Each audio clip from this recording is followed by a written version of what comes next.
You have to tell people what you need in order for people to want to help. And sometimes we want to hold back in that area. And we really need to let people know the areas that we need more funding. And money doesn't solve everything. It's people. I tell everyone all the time, I'd rather have your time than your money. And I think that's a very important piece that we have to keep pushing through. You're listening to the smartsocial.com podcast. I'm your host, Josh Oakes. This is our District Talk segment where we interview district leaders to learn how they're keeping students safe on social media so those students can someday shine online. Now, let's get back to the interview. Hi, I'm CJ Anderson, Superintendent of the Elko County School District, located in rural Northeast Nevada. We have about 10,000 students across 24 unique school sites, including schools in traditional settings, combined K-12 schools, and one-room rural schoolhouses. And these schools are spread across more than 17,000 square miles, making us the fourth largest geographic school district in the contiguous United States. Good afternoon. I'm Dr. Mark Marshall, Superintendent, Los Spanish Unified School District.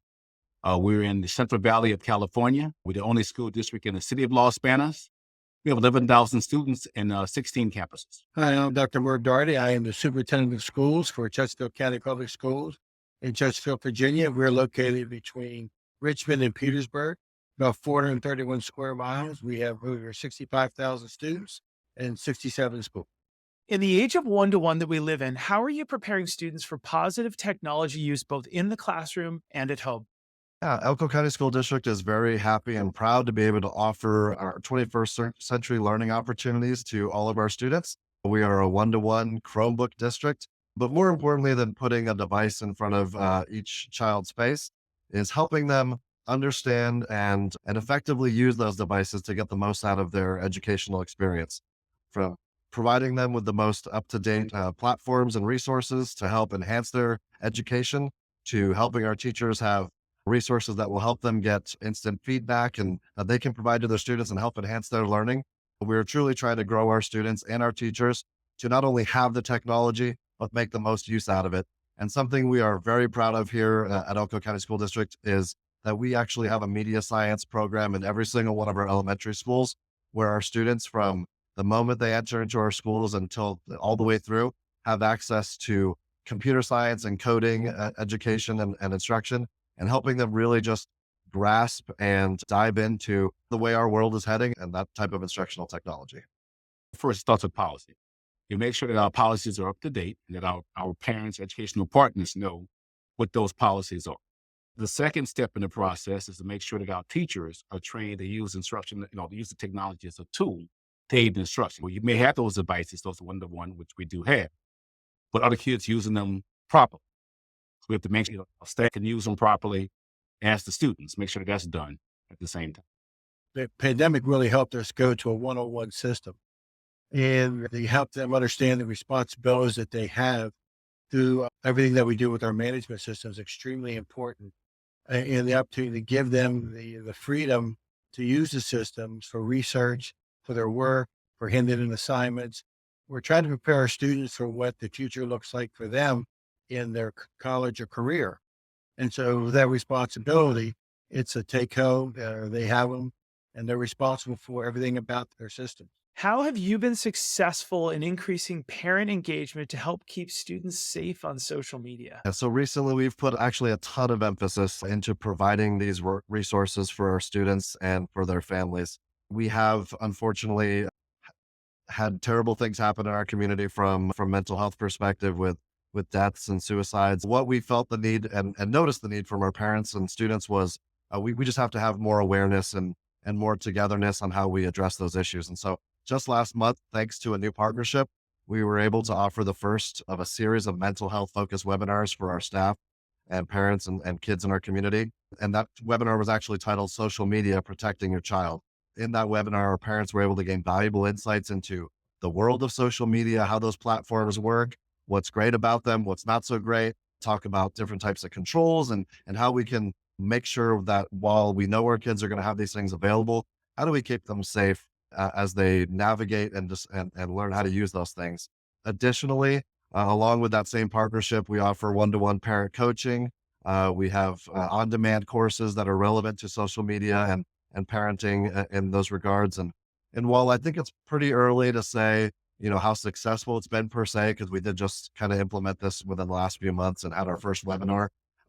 We know it's something that our community needs and wants. It's part of our strategic plan, and it's something we're committed to doing, is making sure that our students who are going to be on social media are educated on how to be safe there, and bring the parents along too, so they can feel comfortable with what their kids are doing on their devices.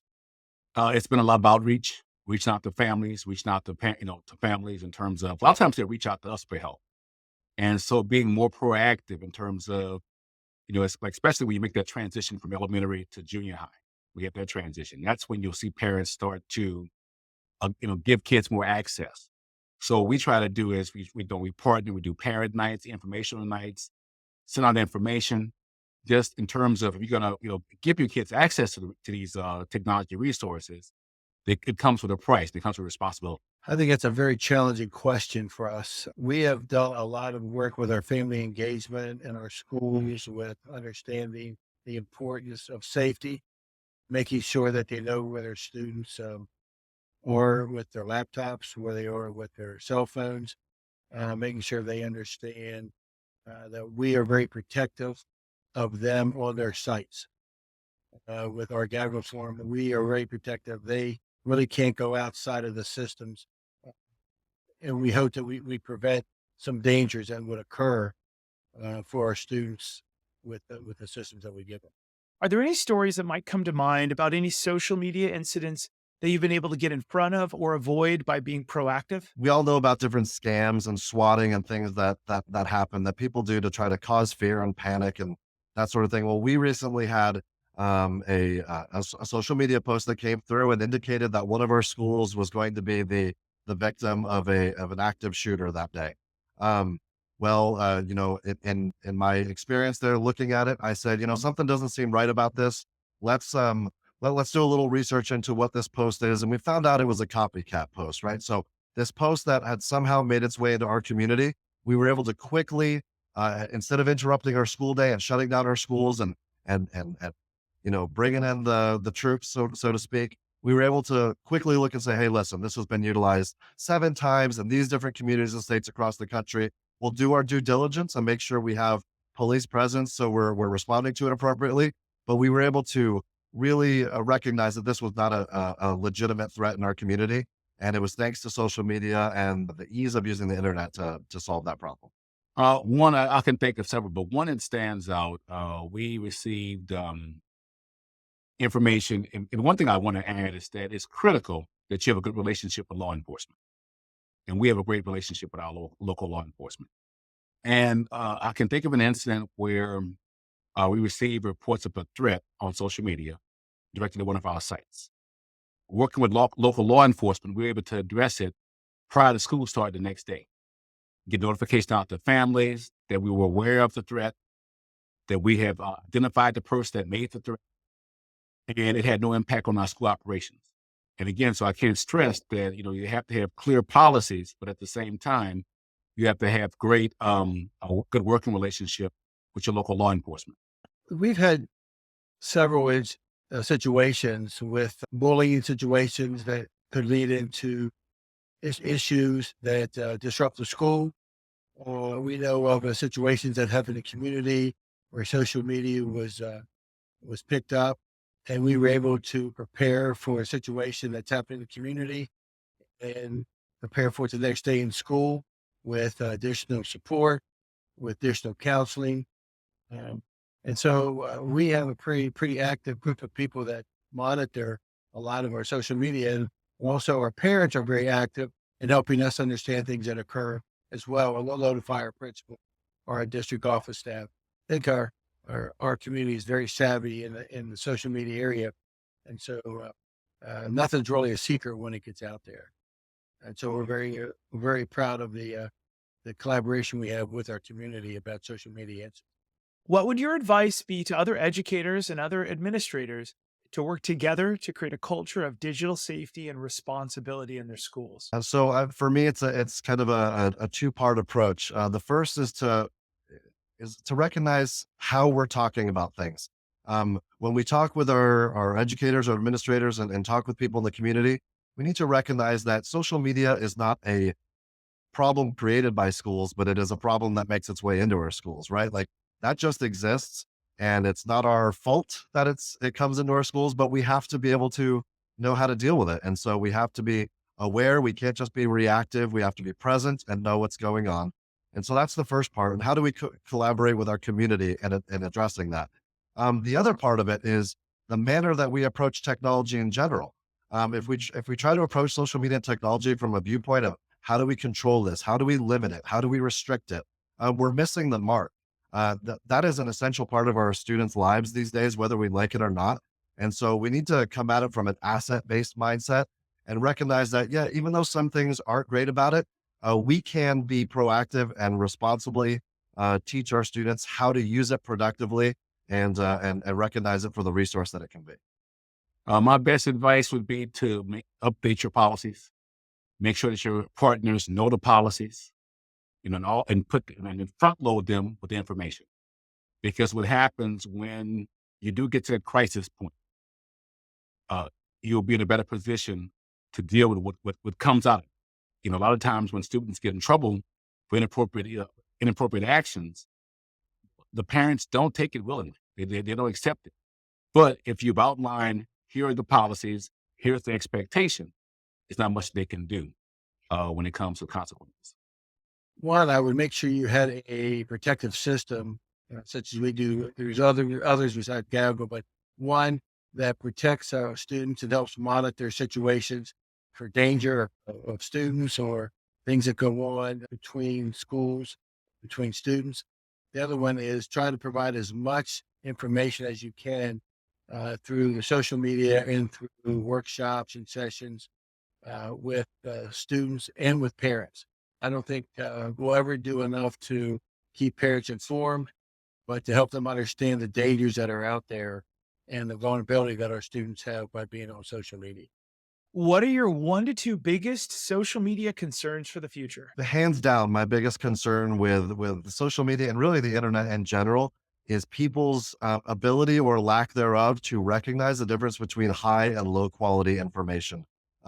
So many people are easily fooled into thinking that something is true or it's verified just because it's in a headline of a news story, or it's next to someone with a blue check mark, or you fill in the blank on the scenario. But people are really quick to believe that because someone said something, it must have happened. And our students and really adults too, it happens to our elderly, are just so susceptible to these types of things. And so we need to teach our kids. Back in the day we had to do good research projects, right? Well, now they need to know how to research the validity of information they find on the internet. And maybe a close second to that first concern for me is students still knowing how to have strong interpersonal connections. I worry about social media being the primary way they interact with people. And in the end, our job market, our economy says that those skills of interpersonal connection and interaction are still some of the most important elements of having a successful employee. So teaching students how to still have those. Biggest things that I see with the bullying that takes place, it's still like right when we make the transition from, especially from elementary to junior high, you see a big uptick in kids just being mean, just bullying each other. And I think a lot of it stems from that. A lot of it doesn't happen on our campuses. It happens in the community, but the parents expect us to always fix it. And we're not in that situation sometimes to fix everything. But that's the expectation. They expect us to fix everything. That's one. The next is in terms of what you're seeing that's happening across the country with a lot of the cybersecurity, as far as like hacking and stuff, like people hacking your systems. That's the biggest thing, because now what they're doing, they're basically they're hacking the systems, and they're getting student information and then sharing it, in hopes of getting ransom money or something like that. And it has a profound impact on our operations. I think the one big issue for us, or for educators, is the ability not to have any control or say over things that happen in social media. Everybody seems to be brave in social media, and so things are said that shouldn't be said. I'm very concerned about how social media has caused a lack of respect in education, and it's filtered down to our students in the sense of There's no protective format for them, what they're saying or how they're saying it. And the other thing is that there's so much misinformation on social media, and people believe that what they read on social media is actually the truth. And how do we live off perception in education? And I wish we lived off fact, but we live off more perception because social media has taken over the lives of everyone. Now, funding is difficult across the country. What advice would you give to other districts to secure funding to create the resources that parents need? Our district very much falls into this category. We lament the state of finances in Nevada as it relates to our schools. And the reality is, with how many burdens are placed on public education, there's never going to be enough money, so to speak, from the state and federal government and departments of education to meet all the needs that we're expected to meet. And so it just requires us to be creative and collaborative with those in our community and abroad. It requires vigorously pursuing local, state, national grants, and very importantly, communicating very well with our community partners on what exactly it is we want to do, why we want to do it, what we can expect or hope that will come from employing that strategy, and then where that shortfall is from a financial standpoint, and how they can help support that to make sure we're taking care of the needs that not only we have identified, but the members of our community have spoken and said we need to identify and take care of. The best advice I can give as far as securing funding is to be aggressive, to take advantage. A lot of times you'll get grant opportunities, and you get a lot of times you may get 10 of them. But it's essential that you put the time in as far as exploring it, because there's lots of money. If you do the work, we just received, we're in the middle of building a transitional kindergarten center. It's part of the governor's new mandate on TK. And just by working with some outside vendors, we're able to secure $6 million in extra money. That's nothing to sneeze at, but we have to be aggressive and go out and look for it. So basically, you have to look at, turn every stone, look under every rock to try to find the money. It's there, you have to look for it. Well, our success has been through our foundations, but also partnerships with corporations and nonprofits with situations like technology. There is a great deal of support out there for counseling and mentors, to have companies offer support in schools for people to come in and volunteer. I think that's one thing that has increased since the pandemic, is that more people are looking to be involved and how they can support students. And so I think you have to tell people what you need in order for people to want to help. And sometimes we want to hold back in that area. And we really need to let people know the areas that we need more funding. And money doesn't solve everything. It's people. I tell everyone all the time, I'd rather have your time than your money. And I think that's a very important piece that we have to keep pushing through. Thanks for listening to our smartsocial.com podcast. I'm your host, Josh Oakes. This was our District Talk segment where we interview school district leaders to learn how they're keeping students safe on social media so those students can someday launch into their future by shining online. This episode was brought to you by our smartsocial.com VIP program. It's called the Very Informed Parent Program, which helps you engage your students with teen-led video lessons. Stay one step ahead with our premium parent newsletter and discover hidden features on trending apps on teens' phones and our 54 plus live parent and student-friendly events every single year. You can click on the link below to chat with one of our team members if you want a free pass to our VIP program to support your community with our smartsocial.com resources. And if you're a district leader who has a success story, we would love to feature you on a future episode. You can click the links below to reach out. Thanks so much for listening, and we look forward to seeing you on the next episode. Have a great day.